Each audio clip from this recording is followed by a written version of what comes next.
Magandang araw mga manonood. Ang kwadrosiklo ay magaan, 4 na gulong na sasakyan na dinisenyo para sa iba't ibang uri ng baku-bakong lupain. Sa panahon na yon, malawak na ginagamit ang ganitong uri ng sasakyan. May ilan na ginagamit ito para sa mga praktikal na layunin at ang kwadrosiklo ay hindi mapapalitang katuwang sa maraming gawain sa kabuhayan. Ginagamit ito sa pagtatrabaho sa mga bukirin, pagdadala ng kargamento at iba pa. Ginagamit ng ilan ang 4 na gulong na sasakyan sa pang-ingisda o pangangaso, habang ang iba ay para lamang sa kasiyahan. Hinahanap nila ang mahihirap na ruta at naguunahan malampasan ang mga latian, putikan, dalisdis at batuhan. Kaunti lang lumalahok sa propesyonal na paligsahan gamit ang quad bike at may mga maliit at mahihinang quad bike rin para sa mga bata. Sa kwentong ito, ikukwento ko ang kasaysayan ng sasakyan ito, tatalakayin ng ilang kawili-wiling katotohanan at record at susuriin ang paksa. Samahan ninyo ako sa maikling usapan tungkol sa quad bike dito sa Crash Moto Channel. Sana mag-enjoy kayo sa panonood.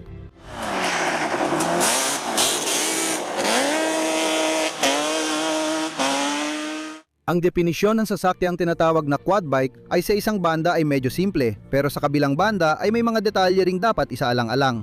Kung titingnan ng termino, kwadro ay 4 at cycle ay bilog, kaya ito ay tumutukoy sa anumang 4 na gulong na sasakyan. Sa formal na definisyon, lahat ng kotse at iba pang 4 na gulong na sasakyan ay sakop ng definisyong ito. Ngayon, ang quadricycle ay karaniwang 4 na gulong na sasakyan na may manibela at upuang gaya ng sa motorsiklo. Ang quadricycle ay tinatawag ding 4 na gulong na motorsiklo o sasakyang pang all-terrain na may 4 na gulong, at sa mga bansang Ingles ang tawag dito ay ATV o all-terrain vehicle. At ang katawagang ito ay hindi nakabase sa dami ng gulong at sumasaklaw sa mas malawak na uri ng mga sasakyan. Magkakaiba ang tala ng mga sanggunian kung kailan unang lumitaw ang quadricycle. Ang iba ay nag-ugat pa noong ika-19 na siglo, habang ang ilan ay itinuturing na nagsimula noong 1970 at 70 nang ilabas ng Honda ang unang 3 gulong na all-terrain vehicle na US 70. Walang pagmamadali, kaya mas palalalimin natin ang paghuhukay.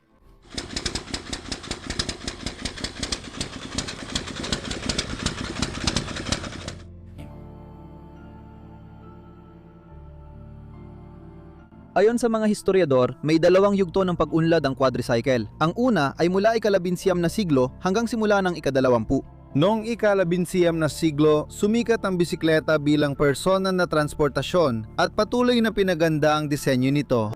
Agad nagawa ng mga inhinyero ang mga bisikletang may 3 at 4 na gulong. Ang disenyo ay tumugon sa pangangailangan para sa mas matatag at mas may kapasidad para sa mga pasahero.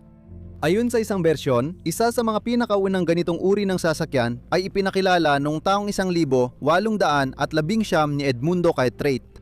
Gumawa si Cartwright ng 4 na gulong na bisikleta sa huling yugto na ng kanyang buhay. Pumanaw siya noong 1823 sa edad na 80. Matapos ang ilang dekada, nahumaling si Willard Sawyer, isang Ingles mula Dover, sa mga ideya ni Cartwright at gumamit ng manipis na bakal na pamalo para sa frame ng kanyang likha. Nagawa niyang mapababa so humigit kumulang 32 kilo ang timbang ng 4 na gulong na bisikleta.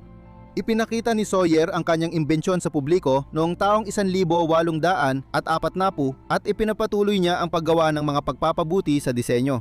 Ipinakita ni Sawyer ang kanyang pinahusay na karwahe sa dakilang exhibition sa London noong 1851. Sa ibang bersyon, si John Ward, isang Briton, ang pinarangalan dahil ipinakita niya ang quadricycle prototype noong 1850. Matatag itong karwahe na mga likurang gulong ang pinapandar, manibela at pinapandar gamit ang paa ng sakay. Ang frame ay gawa sa bakal. Ang likurang mga gulong ay may diametro na 40 pulgada habang ang harapang mga gulong ay 34 na pulgada. Ang mga belokar, na isa sa mga tawag sa ganitong magagaan na karwahe, ay patuloy na umunlad. Sa pandigdigang eksibisyon noong 1853 taon, ilang mga prototype ang ipinakita. Kasabay nito, sa isa, inilagay ang mga gulong sa mga sulok ng parihaba at sa isa pa sa mga sulok ng rombo. Sa huli, pinili ng mga inhinyero ang unang ayos dahil mas matatag ito. Ang ika-19 na siglo ay makulay na panahon ng tagumpay sa inhenyeriya na nagluwal ng iba't ibang mechanical na bagay. Malawak ang ginagamit ang mga steam engine sa mga pabrika at sa mga tren. Samantala, ilang mga inhinyero at mahilig ay nagsusumikap sa mga makinang internal combustion. Malapit nang lumabas ang mga sasakyang usang gumagalaw. Makatuwiran lang naisip ng tao na lagyan ng makinang internal combustion ang mga karwahe at bisikleta, kaya ipinanganak ang motorsiklo at kotse. Ganito yon, ang paglalagay ng makina sa belokar ay usapin na lang ng panahon.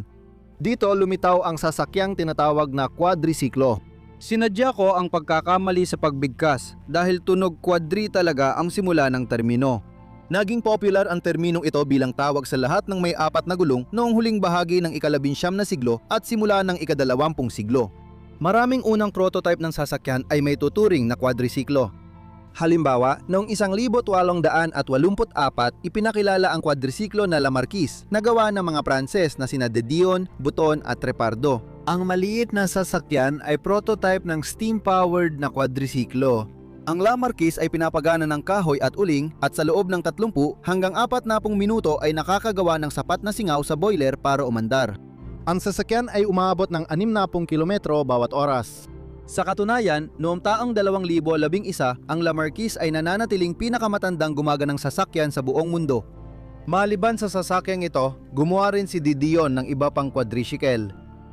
Ang Daimler Stahlradwagen na lumitaw noong 1889 ay isang quadricycle din. Ito ang pangalawang sasakyan na ginawa ni Gottlieb Daimler kasama si Wilhelm Maybach. Ang makina ay nilagyan ng V-shape na internal combustion engine. Naging usap-usapan ang Stahlradwagen sa Paris na eksibisyon at naging interesado si Armand Pecho. Makalipas ng isang taon, gumagawa na rin siya ng mga katulad na sasakyang demotor. Sa mga quadricycle, kabilang din dito ang Peugeot Type 2 at Type 3, Orient Autogo, Quadricycle Truffaut, Duriam Motorwagen, itong 4 na gulong na Royal Enfield noong 1800 at 78 at iba pang mga unang likha ng mga pioneer sa paggawa ng sasakyan. Sa puntong ito ng kwento, kinakailangan talagang banggitin ang tungkol kay Henry Ford at ang una niyang nagawang sasakyan.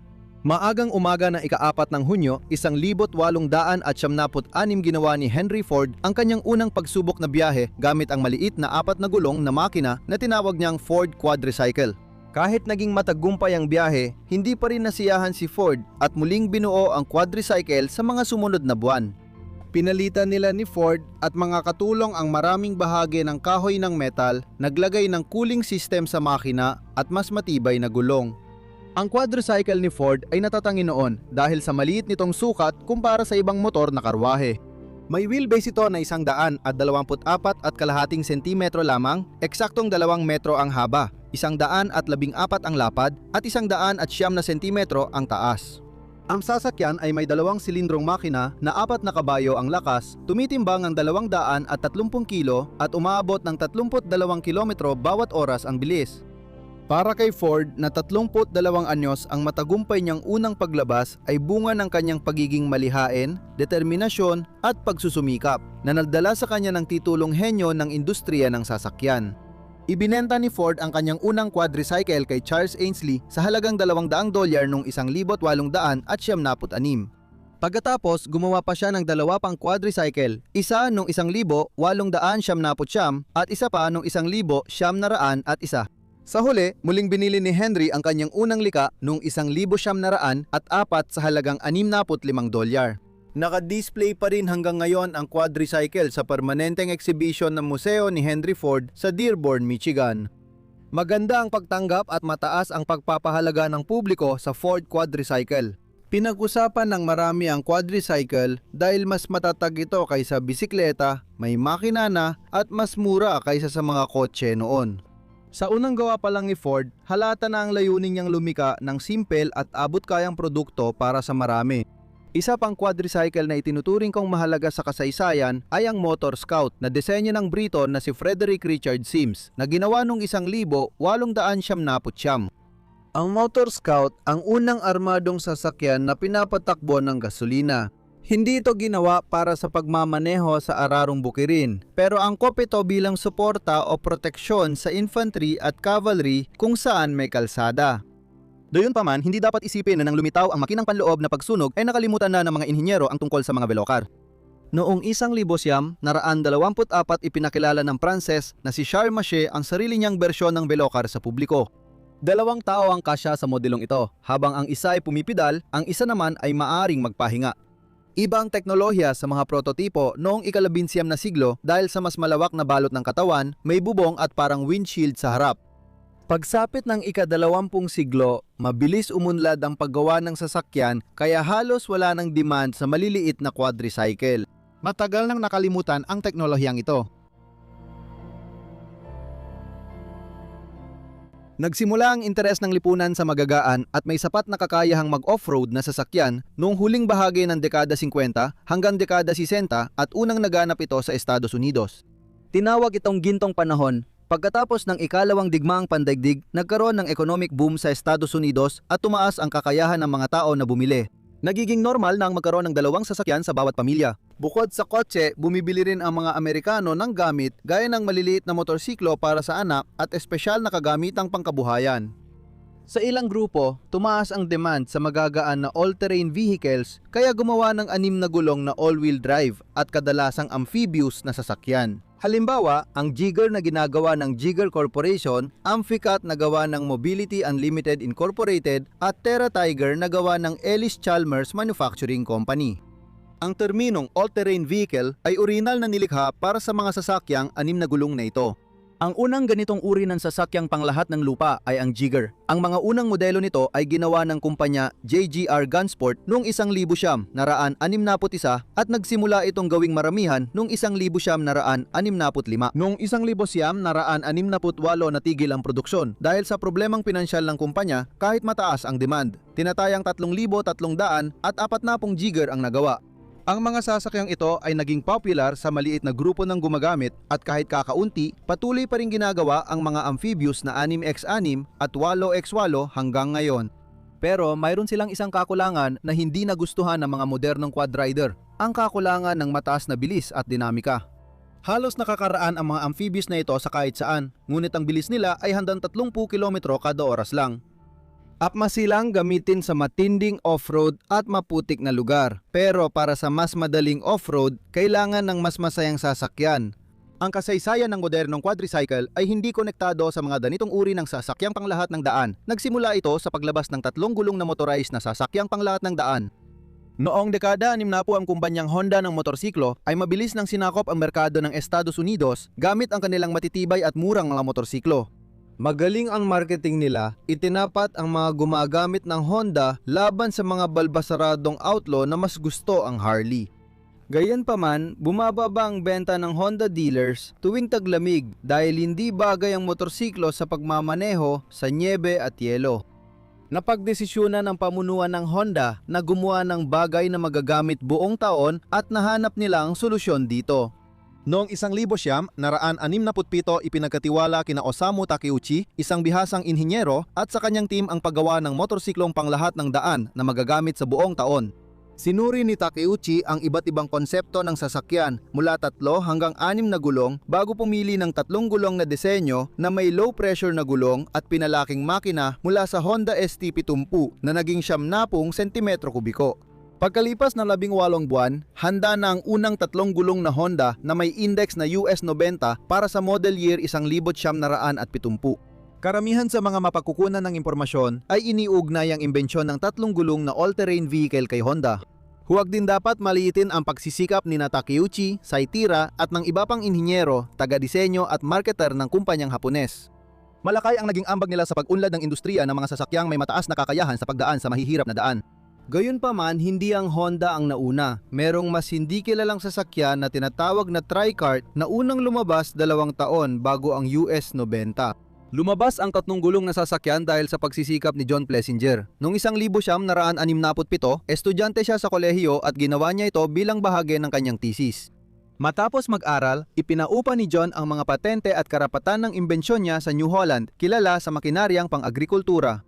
Nagsimula ang produksyon ng Tricart noong 68 at hindi nagtagal ay lumawak ang linya ng mga makina hanggang sa 5 modelo.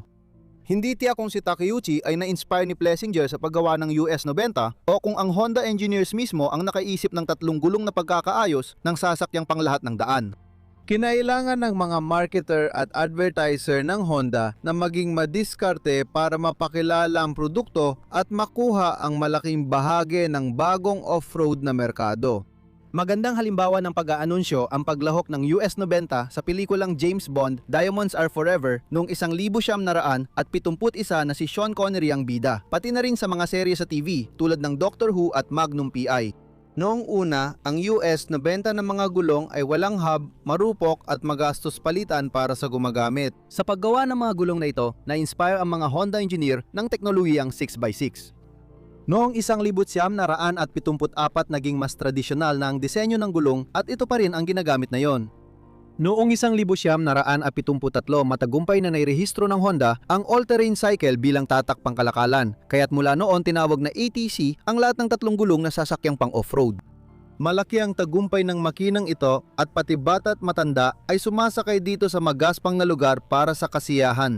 Nagustuhan ito ng mga bantay gubat, taga-sukat ng lupa, tagapang-alaga ng kagubatan at magsasaka. Para sa mga magsasaka, may modelong may lagayan ng bagahe at panghila.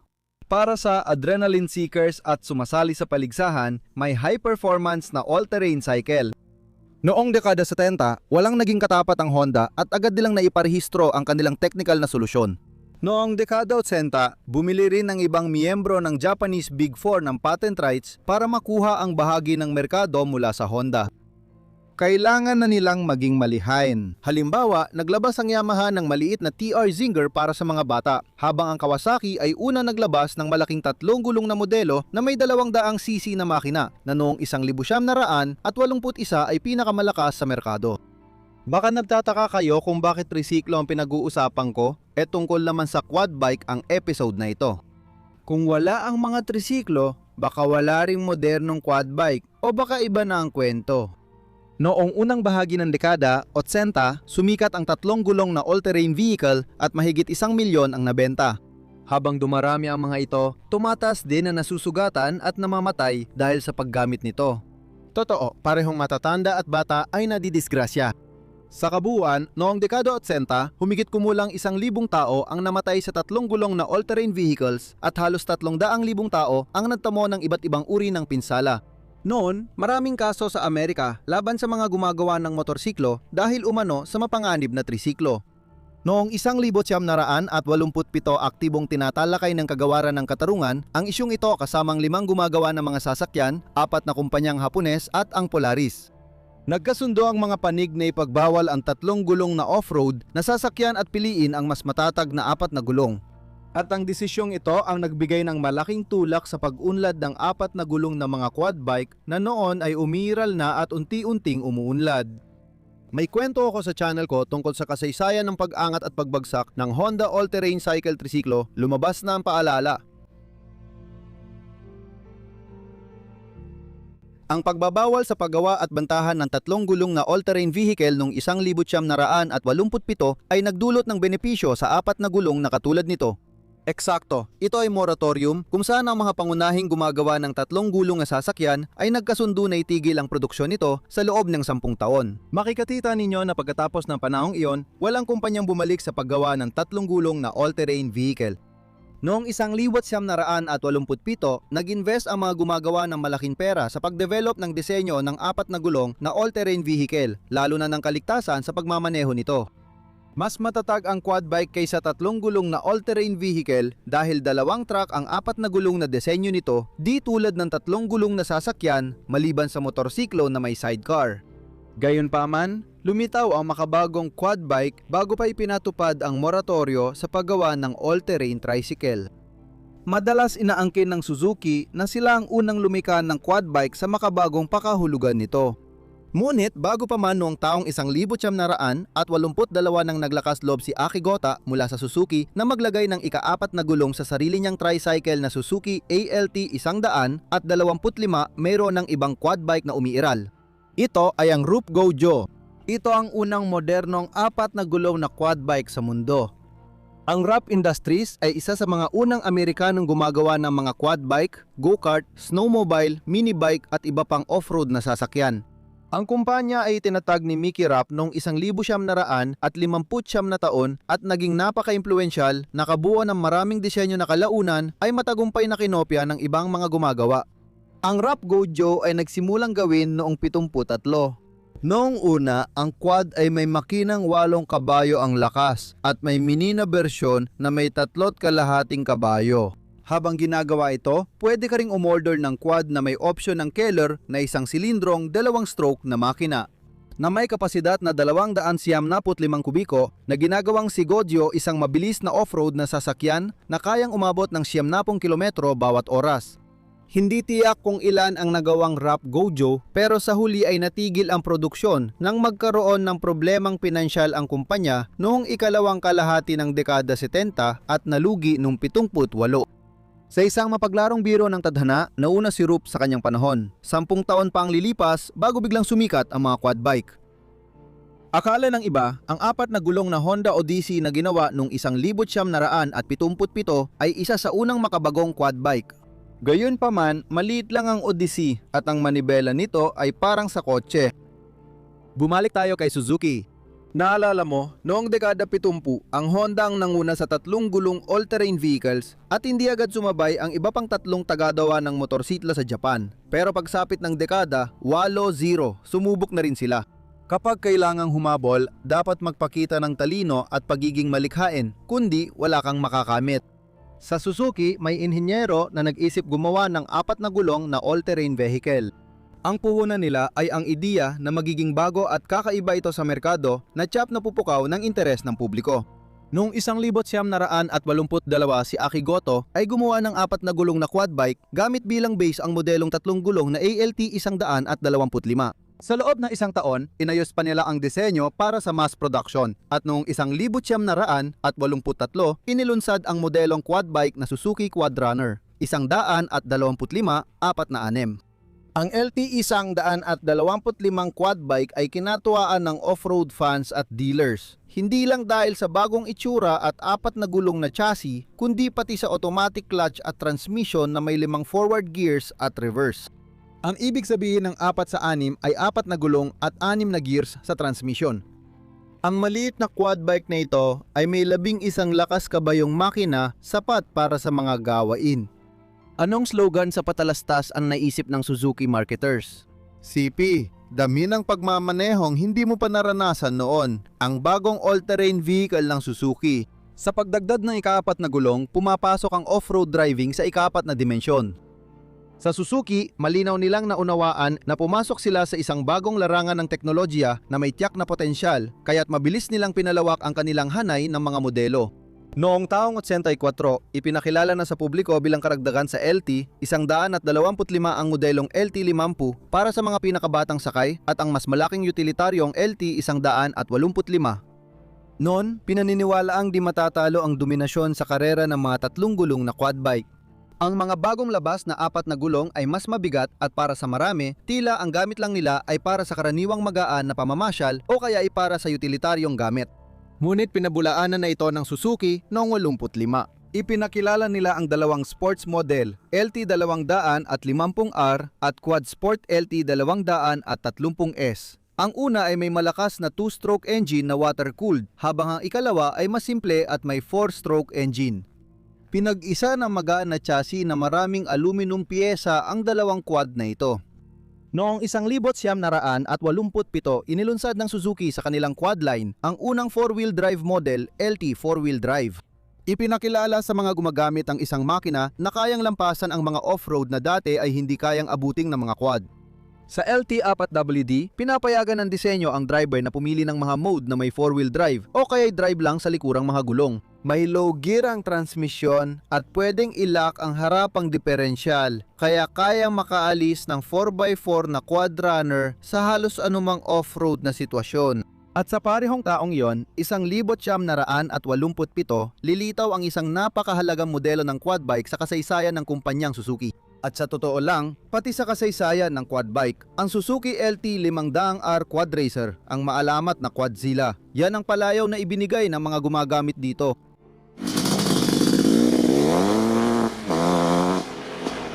Pinaka-agresibo at matapang na quad bike noon, may 500cc 2-stroke na makina handang manguna saan man. Ang 2-stroke na 500 ay nagbibigay ng humigit kumulang 70 kabayo ng lakas at iyon ay para sa 178 kilo ng kabuuang bigat. Kahit maikli lang ang produksyon, hanggang taong 90, naging alamat ang LT500R dahil sa lakas at dinamika nito. Kung nasa racetrack, buhangin ng burol o gubat ka, ang LT500R ang lading nangungguna.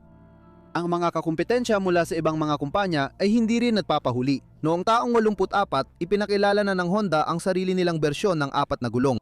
Ito ay ang modelong TRX 200. Ang taong 85 ay naging makasaysayan dahil sa paglabas ng kauna-unahang 4-wheel drive na quad sa mundo. Ito ang Honda 4Trax TRX 300 at 50 4x4. Nakakuha ito ng limited slip differential at makina na may oil cooler. Matapos ang isang taon, sinimulan ang promosyon at bentahan ng quad na ito. Noong 1986 din, dinagdagan ang modelo ng sports na 4Trax 200 at 50R na may 2-stroke na high-performance na makina. Sinikap ding makasabay ng Yamaha at noong 1985 inilabas nila sa merkado ang kanilang unang 4 na gulong na quad na YFM 200. Noong 1986 inilunsad ng Yamaha ang 4 na gulong na pamalit sa Trizinger. Ito ay isang maliit na pambatang quad na may 60cc na 2-stroke na makina. Pagkaraan ng isang taon, noong 1987, inilunsad ang Banshee 350 na may 2-stroke, 2-silindrong makina. At kahit na medyo hindi ito kasing lakas ng Quadzilla mula sa Suzuki, pagdating sa kapangyarihan, 53 kabayo kumpara sa 70. Pero marami pa rin ang humanga rito. Mas tumagal pa ang buhay ng modelong ito. Ang Banshee ay ginawa mula noong 1987 hanggang 2012.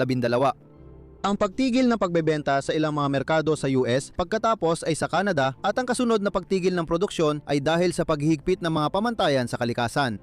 Noong 1987, ipinakilala ng Yamaha ang isa pang modelo ng quad bike, ang pang-sports na Warrior 350.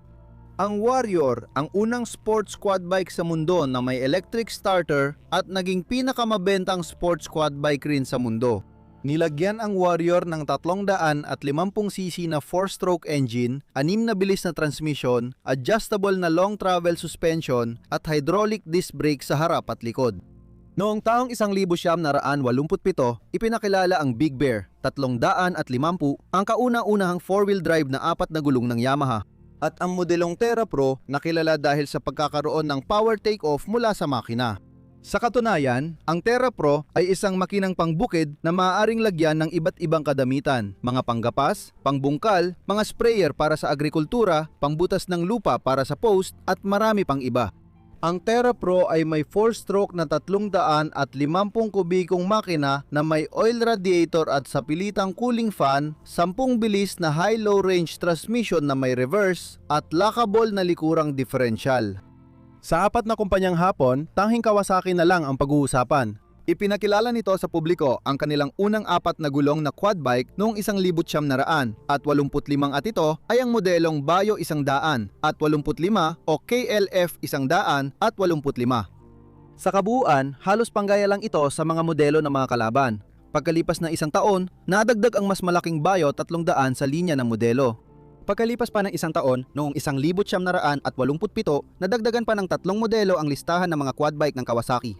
Dalawa rito, ang Mahawa 100 at 10 at 250 ay magagaan na 4 na gulong para sa aktibong libangan. Ang pangalawa ay may mas malakas na 4-stroke na makina na may 4-valve na cylinder head.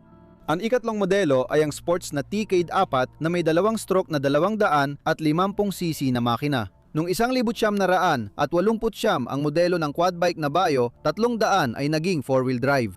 Kasama rin ang Polaris, isang Amerikanong brand, sa kompetisyon ng mga quad bike. Sa simula, sa Polaris, dahil sa kasikatan ng 3 gulong na mga all-terrain vehicle, sinubukan din nila ang ganitong disenyo at naglabas ng ilang particular na uri ng sasakyan. Ang Trail Boss 250 na inilabas noong 1985 ang unang mass-produced quad bike ng Polaris. Ang Trail Boss ay may 2-stroke na makina ng Fuji gaya ng snowmobile pero mas maliit ang displacement. Kumuha sila ng ideya mula sa snowmobile, ang paggamit ng variator na di karaniwan sa mga quad bike ng Japanese Big Four. Noong panahon ng pagbagsak ng ekonomiya sa huling bahagi ng dekada, 80 hanggang unang bahagi ng dekada 90, nagawa ng Polaris na makuha ang malaking bahagi ng merkado ng mga quad bike sa Amerika, mga 25%. Noong taong 90, inilabas ang Big Boss 4 sa 6, isang 6 na gulong na utilitaryong quad bike. Noong taon ding yon, inilunsad ang Trail Boss, 350 na may 4x4 na formula ng gulong at liquid-cooled na makina. May 3 gulong na bersyon ng 350 4x2. Noong 1995, lumabas ang Polaris Magnum 425 na nilagyan ng 4 na stroke na Liberty engine na gawa sa Amerika. Pagkalipas ng 1 taon, inilabas ang unang Sportsman. Sa kontinente ng Amerika, partikular sa Canada, may kumpanyang matagal nang gumagawa ng all-terrain vehicles at kilala sa kanilang mga snowmobile. Ito ay ang Bombardier Recreational Products o pinaikli bilang BRP. Nagsimula ang kumpanyang ito sa paggawa ng snowmobile, ngunit dahil sumikat ang iba't ibang sasakyan, lumawak ang produkto ng Bombardier Recreational Products. Noong taong 72, itinatag ang isang subsidiary na tinawag na Can-Am na nagsimulang gumawa ng mga high-performance na motorsiklo para sa motocross at enduro mula 1,972 hanggang 1,987. Ang motorsiklo ng Can-Am ay hango sa teknolohiyang Espanyol na bultako gamit ang standard na frame na maaring lagyan ng iba't ibang laki ng makina. Gumamit ito ng mga makinang Rotax, subsidiary ng Bombardier. Sumikat ang Can-Am motorsiklo sa maraming karera sa US. Noong 1997, nireorganisa ang kumpanya at nagtutok ang pamunuan sa segmento ng all-terrain vehicle. Pebrero 1998, ipinakilala ang prototype ng utilitaryong quad bike na Truckster. Kalaunan noong taon ding yon, sinimula ng BRP ang paggawa ng pangalawang all-terrain vehicle, DS600 at 50 na para sa mga mahilig sa sport. Ayon sa artikulo sa Wikipedia tungkol sa kasaysayan ng Can-Am, noong 2004 na taon, nanalo ang modelong ito sa Dakar Rally sa kategorya ng mga quad bike. Ang nagmaneho ay ang Pranses na si Antoine Morel. Gayunpaman, ang hiwalay na klase ng mga quad bike sa Dakar ay inilaan lamang simula noong 2009. Sikat ang Truckster dahil ang tangke ng gasolina at makina ay nasa likod, kaya nagkaroon ng espasyo sa harap ng upuan. Pinadadali ng tampok na ito ang pagsakay at pagbaba ng driver. Napansin at nagustuhan ng maraming magsasaka, bantay gubat, mga tagapag-alaga ng hayop at iba pang manggagawa na laging sakay baba ng ATV buong araw ang tampok na ito. Ipinakilala ang modelong Quest na pareho lang sa Truckster pero may continuously variable transmission. Noong 2000, naglabas ang Bombardier Recreational Products ng bagong ATV na tinawag na Truckster XL. Ito ang unang 4x4 na ATV na may naiaangat na kargahan sa likod. Ayan, tinalakay na natin ang panahon ng kasikatan ng mga ATV noong dekada 80 at 90 noong nakaraang siglo at ang yugto ng aktibong pag-unlad ng mga 4 na gulong na ATV. Natukoy na noon ang mga pangunahing uri ng ATV ayon sa disenyo at layunin, nabuo na rin sa dating popular na 3 gulong na all-terrain vehicle. Sa pagtatapos ng kabanata, mahalagang banggitin ang 2 modelo ng ATV mula sa Unyong Sobyet. Noong kalagitnaan ng dekada 80, napansin sa USSR na sumikat at kumalat sa ibang bansa ang magagaan na 4 na gulong na ATV. Dahil may demand para sa ganitong sasakyan, nagsimula ang mga taga-disenyo sa paggawa nito. Ang unang Soviet na ATV ay ang ZIM 350 na kilala rin bilang ZIM 6 na 901 na dinisenyo sa pabrika na ipinangalan kay Malishev sa lungsod ng Kharkov. Naging handa ang mga unang prototype noong 802 upuan ito, rear-wheel drive na utilitaryong ATV na may bigat na 320 kilo. Ang makina ay mula sa motorsiklong IZ Jupiter 5, nagbibigay lamang ito ng 18 lakas kabayo at inayos para sa lakas hatak. Ang ZIM 350 ay kayang umabot na hanggang 50 kilometro bawat oras. Ang makina ay ikinabit sa 4 na bilis na transmisyon, may reverse gear at 2 bilis na reducer na nagpapadoble ng bilang ng mga gear. Ang ZIM 350 ay kayang gampanan ng malawak na hanay na mga gawaing pangtransportasyon at pangbukid. Maaring ikabit dito ang karagdagang kagamitang pang-agrikultura lalo na't may power take-off shaft ang ATV. Nagsimula ang maliitang produksyon ng ATV ng Kharkov noong 71, ilang buwan bago bumagsak ang bansa. At sa maliit na bilang lang ito, ginawa hanggang 79. Ang ikalawang ATV ay dinevelop sa lungsod ng Kovrov sa pabrika na ipinangalan kay Degtyaryov. Tinawag itong ZDK 100 at 75-4 SHP at nilagyan ito ng makinang lokal na gawa mula sa motorsiklong Voskhod 3M01. Ang ATV ay dinevelop noong huling bahagi ng dekada 80 at nagsimulang gawin ng serye noong 71. Ang 174 SHP tulad ng ZIM, 350 ay nilayon bilang isang utilitaryong sasakyan.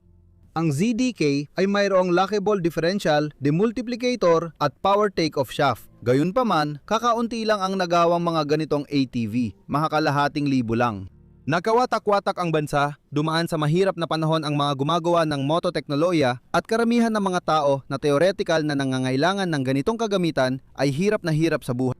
Bukod dito, matapos mabuwag ang mga kolkos at sobkos, nagkaroon ng pagkakataon ang mga taga-baryo na bumili ng gamit na makinaryang pansakahan. Dati mahirap hanapin ang quad bike, ngayon halos wala nang may gusto.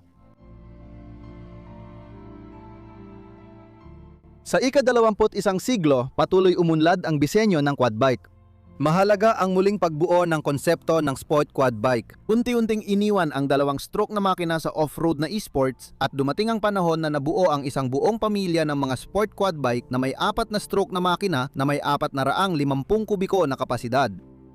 Nangyari ito dahil sa mga pagbabago sa off-road na motorsiklong esports. Nabuo ang bagong klase na 450 kubiko, pati na rin ang mga bagong teknikal na pangangailangan at regulasyon. Sinasabing unang pumasok sa larangang ito sina Yamaha at Honda noong 2004, ngunit hindi ito ganap na totoo. Bago pa lumabas ang 450 mula sa dalawang Japanese brand, nauna nang itinayo sa Amerika ang unang sports quad bike ng ganitong klase. May kumpanyang tinatawag na Cannondale. Sikat sila sa kanilang bisikleta at noong ikalawang kalahati ng dekada 90, may balitang gusto nilang pumasok sa merkado ng cross-enduro na motorsiklo at quad bike. Noong taong 2000, ipinakilala ng Cannondale ang isang cross na modelo ng motorsiklo at ang quad bike na FX 400. Pagkatapos, lumabas ang FX 400 at 450. Hindi maganda ang review ng unang batch ng motorsiklo dahil sa issue sa pagpipiloto at suspensyon. Ngunit walang ganitong problema ang quad bike. Ang reklamo ng mga racer ay hindi matibay, ang makina at malakas ang panginginig. Ang Cannondale FX 400 at 450 ay ang kauna-unahang sports quad bike sa kasaysayan na may 4 na stroke na 400 at 50 na liquid-cooled engine. Nauna siya sa panahon niya, aluminum frame 5 taon bago Kawasaki at fuel injection 4 na taon bago Suzuki. Nag-alok ang Cannondale ng 4 na bersyon ng 4-wheeler, Blaze, Cannibal, Speed at Moto. Tumulong ang kumpanya sa mga kliyente. Sa kaso ng mga aberya, nagsagawa sila ng recall para sa mga produkto, ngunit natapos ang masasayang balita noong 2003 nang hindi na kinaya ng Cannondale ang mga suliranin at nalugi sila. Matapos ang isang taon, sumikat na ang mga quad bike ng Honda at Yamaha at nalimutan na si Cannondale ng karamihan. Hindi malabong ang FX 400 at 450 ang naging simula ng pag-unlad ng klase ng 400 at 50. Noong 2004, nantagumpay na rito sina Honda at Yamaha. Ipinakilala nila ayon sa pagkakasunod ang mga modelong TRX 400 at 50, R at YFZ 400 at 50. Ito ang pinakamagaan na quad bike na may long travel na suspension at matitinding fuel-injected na 4 na stroke na makina. Sa totoo lang, makakakuha ka ng racing quad bike na handang gamitin sa track agad paglabas mo ng motorsiklo shop. Itong makina ang nagtakda ng bagong pamantayan sa racing quad bike, kaya't ginaya ng ibang gumagawa ang Yamaha at Honda sa disenyo ng kanilang mga makina. Hindi natapos sa 4 na malalaking kumpanyang Hapones ang pagdevelop ng racing quad bike na may 400 at 50cc na makina. Sa pagkakataong ito, halos lahat ng kilala nating mga brand ay sumali sa proyekto. Polaris, Can-Am, Hyosung, Arctic Cat, United Motors at KTM. Sa totoo lang, ang KTM ang pumasok sa niche na ito dahil may 25% shares ang Polaris sa KTM at dito rin sila umorder ng makina para sa Polaris Outlaw 450 MXR sports quad bike. Naisip ng pamunuan ng KTM na maglunsad ng sariling linya ng 4 na gulong na all-terrain vehicle. 4 ang naging modelo nila. Magkaiba ang chassis, undercarriage at suspension ng Polaris at KTM, pero pareho ang makina nila. Gintong panahon para sa mga pang-sport na quad bike ang pagkatapos ng dekada 2000 at simula ng dekada 2010 pero bumaba na rin ang kasikatan nito. Dahil sa resesyon ng ekonomiya at pagbabago ng kagustuhan ng mamimili, bumaba ang kasikatan ng mga sport quad bike. Sa klase na 400 at 50 ito ang pinakakapansin-pansin. Sa ngayon, muling tumataas ang interes sa ganitong sasakyan. Sa ika-21 siglo umunlad ang mga utilitarian at all-wheel drive na quad bike dahil sa pagtaas ng kapasidad at lakas ng makina nito. Kung noong dekada 80 at 90, ang 650 kubiko ay itinuturing na karaniwang sukat. Pagsapit ng 2010, ang karaniwang sukat ay umabot na sa 500 hanggang 600 na kubiko at ang mga quad bike na may mas malaking makina ay may pagmamalaki ang 1 litrong kapasidad ng makina. Kasabay nito, may puwang pa rin ang mga brand para sa sasakyang may maliit na makina, lalo na ang 50cc quad bike para sa mga bata. Sa dami ng pagpipilian, may mga iconic at malamat na mga modelo. Balikan natin ang mga ito. Halimbawa, ang Yamaha Raptor 600 at 60R na unang lumabas noong 2001 at nagtakda ng pamantayan para sa malalaking sports all-terrain vehicle. At noong 2006, pinalitan ito ng modelong Raptor 700R. Ang pinalaking makina na umabot sa 600 at 86 na kubiko, isang silindro na may fuel injection at malakas na torque mula sa mababang RPM ay nagbigay ng napakagandang dinamika. Ang unang hybrid na frame na bakal at aluminyo ay nagpagaang ng chassis, kaya perpekto ito para sa sports at agresibong pagmamaneho sa kalsada. Naalala nyo bang nabanggit ko ang pagsali ng quad bike sa Dakar Rally sa episode na ito? Ganito yon. Mula noong 2009, ang mga quad bike ay inilagay sa magkahiwalay na kategorya sa dalawang grupo. Una, mga single-cylinder na quad bike na may makinang hanggang 750 kubiko at pangalawa, mga twin-cylinder na quad bike na hanggang 900 kubiko. Narito ang nakakatuwang katotohanan. Mula 2009 hanggang 2024 taon-taon unang pwesto sa quad bike class ay nakuha ng Yamaha Raptor 700. Sa Dakar 2025, hindi sumali ang mga quad bike. Inalis ng mga organizer ang kategoryang ito dahil sa kakulangan ng suporta mula sa mga manufacturer. Sa tingin mo, ano ang pinakamataas na bilis na kayang abutin ng isang quad bike? Halimbawa, ang Can-Am Outlander 1000 Max ay umaabot ng 132 kilometro bawat oras. Ito ay makapangyarihang all-wheel drive na panlaban sa off-road. Ang mga magagaan at sporty na 400 at 50 kubiko ay umaabot ng bilis na nasa 120 hanggang 130 kilometro bawat oras at ang KTM 525XC ay kayang umabot ng hanggang 145 kilometro bawat oras. Ang Yamaha Raptor 700 ay umaabot ng mga 130 kilometro bawat oras. Mas mataas pa ang record ng bilis sa quad bike kaysa sa mga nabanggit na numero. Noong ika-15 ng Hunyo 2008, ang Amerikano na si Terry Wilmette ay umabot ng 315.74 na kilometro bawat oras gamit ang quad bike. Naganap ito sa runway ng paliparan sa Madras, Oregon. Ang bilis ay average ng 2 takbuhan sa magkasalungat na direksyon para maiwasan ang error dahil sa hangin. Opisyal na kinilala at isinama ang record sa Guinness Book of Records. Dahil gusto ng bilis, ginamit ni Terry Wilmette ang Yamaha Raptor 700 bilang base at binago niya ito ng husto.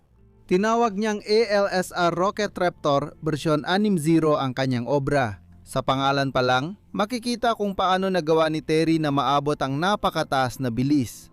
Sa totoo lang, nandaya siya nang idagdag niya ang isang jet engine sa disenyo. Ang inayos na 700 ay nagpapabilis sa quad bike hanggang mga 220, 230 kilometro bawat oras.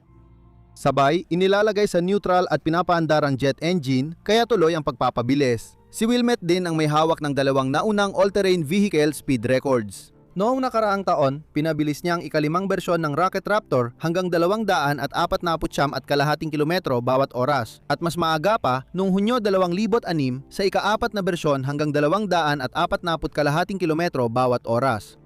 Bumalik tayo sa mga kilalang modelo ng mga quad bike. Isa sa mga ito ay ang BRP Can-Am Renegade XMR 1000R. Ito ay tunay na kilala at maalamat na quad bike mula sa Canadian na kumpanya na Bombardier Recreational Products na ginawa para sakupin ang matinding off-road at ginagawa niya ito ng napakahusay. Bukod sa kahangahangang kakayahan sa off-road, ito rin ay isang napaka-prestihiyosong modelo, tunay na luho sa mundo ng mga ATV. Ang formula ng tagumpay, pagsasama ng walang kapantay, nakakayahan sa pagdaan sa matinding daan, mataas na performance ng makina at agresibong disenyo. Hindi rin nagpapahuli ang Polaris Scrambler XP, 1,000, SK Renegade 1,000. Malupit din itong makina para sa off-road. Sa mga utility na quad bike, mahusay na napatunayan ng kanilang sarili ng Kawasaki Brute Force 750 at 450 ang linya ng Can-Am Outlander, ilang modelo ng Sportsman mula sa Polaris, kabilang lang 6 na gulong na matitibay na may 6-sa-6 na traksyon, Honda Foreman at ang pamilya ng Suzuki King Quad.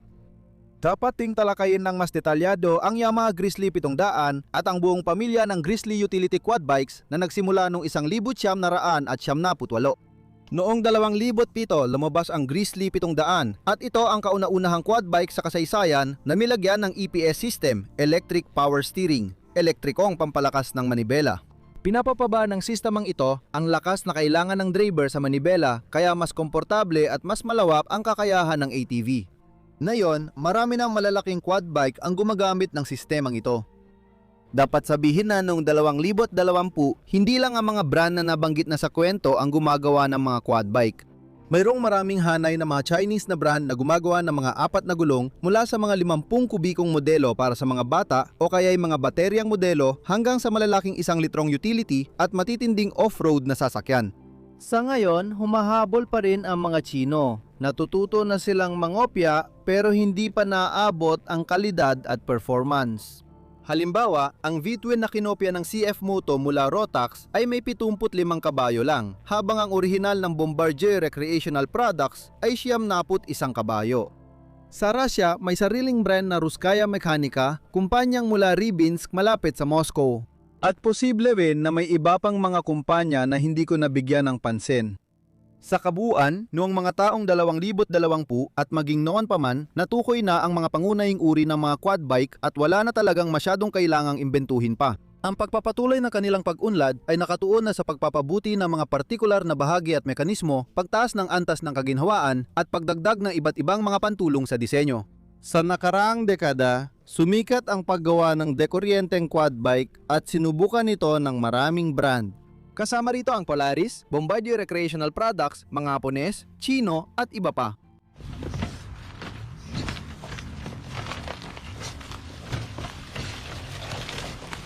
Bilang pangwakas, magbabahagi pa ako tungkol sa mga record ng mga quad bike. 3 Australiano, Valerio De Simoni, Christopher Davant at James Kenyon ang nagsagawa ng pinakamahabang paglalakbay gamit ang all-terrain vehicle. Tinawag nila ang kanilang pakikipagsapalaran na Quad Squad Expedition. Bawat isa ay may sariling quad bike, Yamaha Grizzly 700 4x4 EPS. Nagsimula ang mga lalaki mula sa Istanbul, Turkey noong ika-10 ng Agosto 2010. Sa loob ng 437 araw at 19 na oras, nadaanan nila ang 37 bansa at umabot sa 56,239 na kilometro ang tinakbo ng kanilang mga odometer. Ang record ay based sa pinakamababang odometer ng mga miyembro ng grupo. Nakarating sa finish ang tatlo noong ika-22 ng Oktubre 2011 sa Sydney, Australia.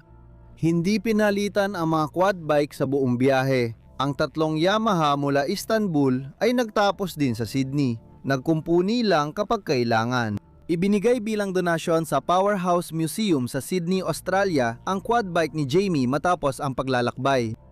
Ang pinakamalaking parada ng mga quad bike ay naganap noong ika-16 ng Setyembre 2009 sa Rocky Mountain All-Terrain Vehicle Jamboree sa Richfield, Utah. Nakalikom sila ng malaking grupo ng quad bike rider para magtala ng world record. Nagsimula ang parada sa paglahok ng 1,700 at 47 mga quad bike, ngunit may ilan na natanggal habang tumatakbo ang parada at ang kabuuang bilang ay naging 1,870. Iba't ibang record ang meron para sa pinakamahabang wheelie sa quad bike, pati mga subcategory ng ganitong record. May record ng pinakamaraming tao. Sa hindi binagong Honda na 350 quad bike, 17 tao ang nagkasya at nagwheelie ng 50 metro. Ang pinakamahabang wheelie ng paatras sa isang quad bike ay itinakda ni Roger Leblanc. Nagawa niya magpatakbo ng 1,500 at 79 na metro at 67 sentimetro. Ang pinakamahabang side wheelie, kung saan 2 gulong lang ang nasa kalsada, ay ginawa ng Pranses na stuntman na si Yannick Dupont. Nagawang niyang magmaneho sa ganitong posisyon ng 34 na kilometro at 279 na metro. Noong 2008 sa Melbourne, si John Getter ang gumawa ng pinakamahabang talon mula sa rampa gamit ang quad bike. Tumalon siya ng 53 metro at 72 sentimetro. Mga kaibigan, dito nagtatapos ang aking sinabi tungkol sa mga quad bike. Kawili-wili at natatangi ang kasaysayan ng quad bike at umaasa kong naipakilala ko ito sa inyo. Maraming salamat sa inyong atensyon. Kung nagustuhan ninyo ang episode na ito, huwag kayong mag-atubiling mag-like, ibahagi ang kwentong ito sa inyong mga kaibigan at mag-subscribe sa channel kung hindi pa ninyo ito nagagawa. Sa komento, sabihin kung nakasakay na kayo ng Quagbike o isa kayo sa masuwerteng may-ari ng 4 na gulong na sasakyang may upuwang parang motorsiklo. Kasama ninyo ang channel na Crash Moto. Hanggang sa muli nating pagkikita.